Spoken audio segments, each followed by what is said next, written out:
So this is how you work out how many properties you need to replace your active income with recurring income so that you can pay your recurring bills. Let's just say, for sake of argument, you're an average UK employee earning £35,000 a year. This was from Statistica, what the average employee earned in 2023. How much of that, though, do you actually net bring home at the end of the year? Well, the first £12,570 is known as your personal allowance. You don't pay tax on that, of course, which means your taxable income is a difference between those two, which is £22,430. Now, because £35,000 is in the basic rate taxpayer, you have to pay tax at 20%. So 20% on that taxable income is £4,486. You also have to pay national insurance, which is £2,692, because that's 12% of that taxable income, which means your net take-home salary is just shy of £28,000 at £27,822. So now we know what, as an average UK employee, you bring home net £28,000. How many properties do we need so that we can replace that active income for recurring income, and then you use our recurring income to pay our recurring bills? Well, remember, we get paid twice in two different ways. One through rental income every single month, but also through capital appreciation over the long term. So what's our net rental income? And the answer is we forecast £3,600 per annum. That's £300 every single month after all deductions. I've done a video on that. If you want to see it, check it out on the screen now and in the description below. What about capital appreciation? Well, we always forecast capital appreciation being 4%. And we always work based that on a £100,000 property, which means it's £4,000 a year. All of our properties have performed better than £4,000 a year and either 300 or more in rental income. So we are in real world territory. Over a 5-year period, why 5 years? Because I've said before, we work with 5-year fixed rate interest only mortgages, which means then that £4,000 is £20,000 of additional equity. If we then, at the end of that 5-year period, we've gone up by £20,000, we're going to do another 5-year buy-to-let mortgage at 75% loan to value, we can release £15,000.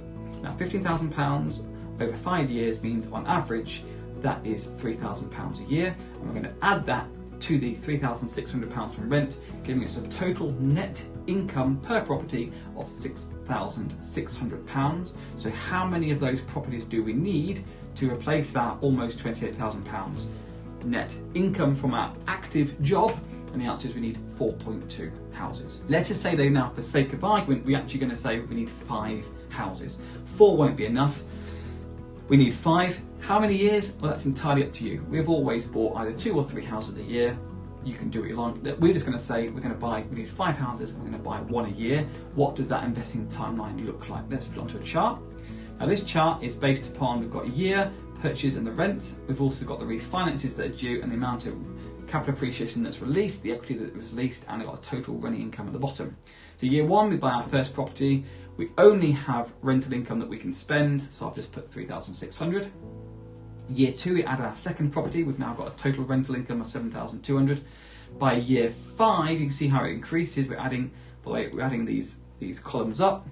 We now have £18,000 from net rental income from across 5 different properties. That's not quite the £28,000 we're looking for, so how do we get around that? Or how do we deal with that? How does that come out in the wash? Well, by the time year 6 comes around, as soon as year 5 finishes, we can refinance property number 1. So you refinance property number 1 and we can pull out tax-free £15,000 and we can add that to the rented income from all the 5 properties that year, and suddenly our income is now £33,000. Remember, we're looking for recurring income to pay for recurring bills. This is the same every single year. £33,000 recurring income. Can you pay your recurring bills with that? Yes, you're now out of the job by year 6, you're finished. And if you want to pay rise, you can keep adding properties. And let me explain to you, this is a far superior way of increasing your income, increasing your wealth, than it ever is grinding through the income tax brackets. And I've got a video coming up next, so please watch that if you're interested in that. So let me know in the comments how many houses you need. This is how you work it out. You say you take your net take-home pay, whatever that is, you divide it by £6,600, and that will give you your bespoke personal number of houses that you need to replace your active income with recurring income to pay your recurring bills. I hope you found that helpful. Look forward to seeing you in the next one.